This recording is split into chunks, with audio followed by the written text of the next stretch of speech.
Statistics section 3.4 is exploratory data analysis, which basically is going to use the 5-number summary that we're going to really talk about to do box and whisker plots.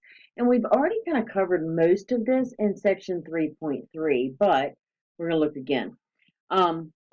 Procedure table for constructing a box plot. So the first thing you're going to do is do your 5-number summary. And a lot of people are like, Ms. Twig, I don't know what 5-number summary you're talking about.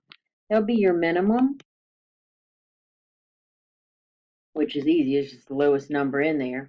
Q1, the median, which is Q2, Q3, and your maximum. Okay?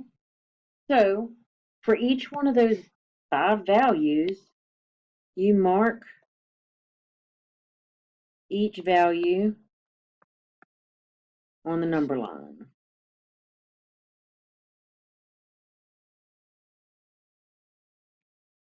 You create a box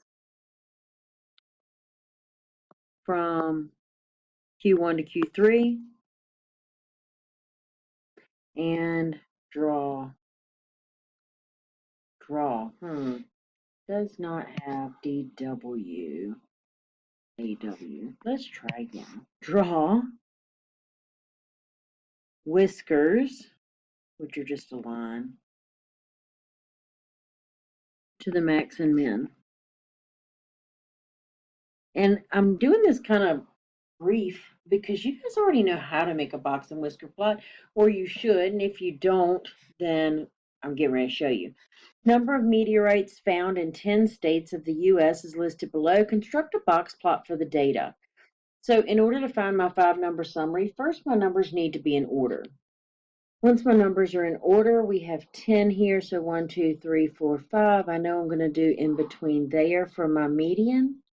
So 78 plus 89 divided by 2 is 83.5. And then we have our median for the lower half, which is Q1. Our median for the upper half, which is Q3.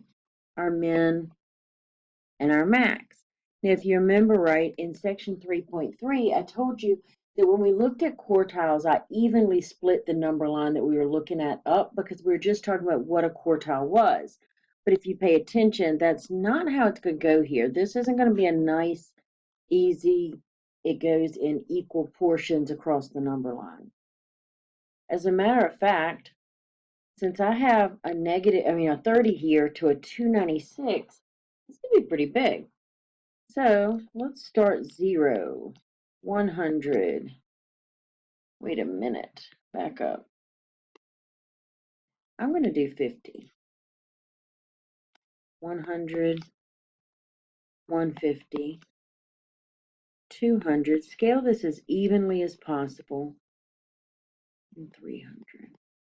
Okay, you could actually keep going, 350, whatever. When I say to plot your 5-number summary on the number line, you're not actually plotting it as points.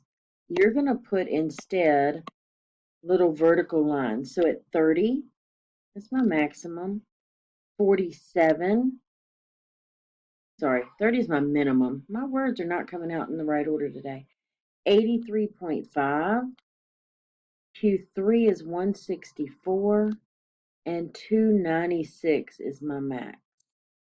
We draw a box for Q1 to Q3 and draw whiskers out from that box to our max and min. So just a quick reminder of what this tells us. We have a lot of data packed in that one little spot right there. Okay? A lot of data packed here. That's 25% of the data. 25% of the data.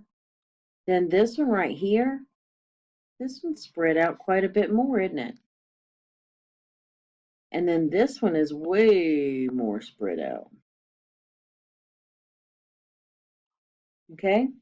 So it just depends on how it's set up and how close your numbers are. All right. So what do box plots tell us? Well, if the median is near the center of the box, the distribution is approximately normal. So median near center of box means that our distribution is approximately normal.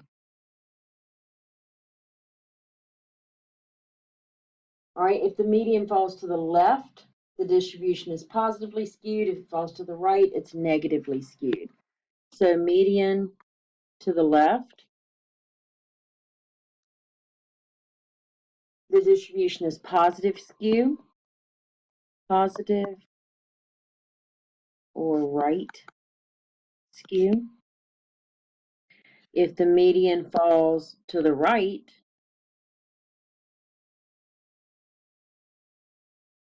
it's a negative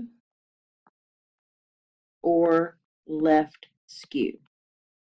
Remember, skew goes to the tail. The median is going to the bulk of the data.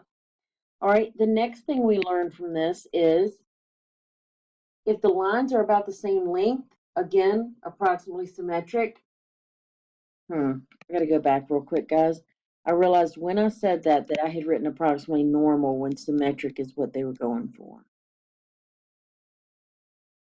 If the lines are about the same length, which is the whiskers, so if the whiskers are about the same length, it's approximately symmetric. If the right whisker is larger,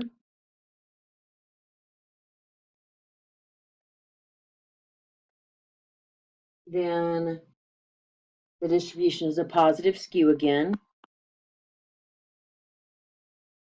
If the left whisker is the longer, then it's a negative skew. Okay? All right. Let's go ahead and stop there, and we'll do the back-to-backs here in just a second.